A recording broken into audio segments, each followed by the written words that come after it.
Fastest 200 crore net Tollywood అని చెప్పేసి తెలుగు వర్షన్కి సంబంధించి ఉన్నటువంటి టాప్ ఫిలిమ్స్ ఏవైతే ఉన్నాయో వాటి లిస్ట్ కనిపిస్తూ ఉంది.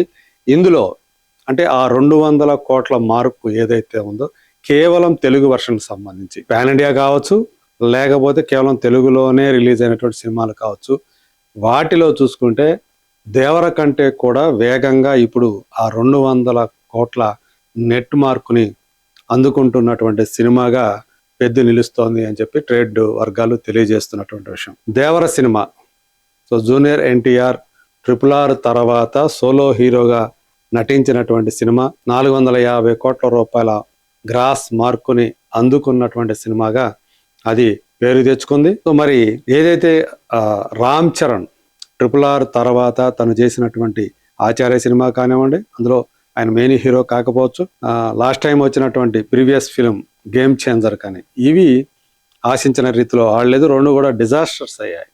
సో ఆ నేపథ్యంలో ఇప్పుడు పెద్ద సినిమా మీద అందరి దృష్టి నిలిచింది. మరి ఇప్పటి వరకు చూసుకుంటే 300 కోట్ల రూపాయలకు పైగానే ఈ సినిమా గ్రాస్ కలెక్షన్ సాధించి ముందుకు వెళుతూ ఉంది. 400 కోట్ల మార్కుని చేరుకుంటుందా లేదా అనే విషయం మీద మాత్రం ట్రేడ్ వర్గాలు భిన్నాభిప్రాయాలు వ్యక్తం చేస్తూ ఉన్నాయి. మరి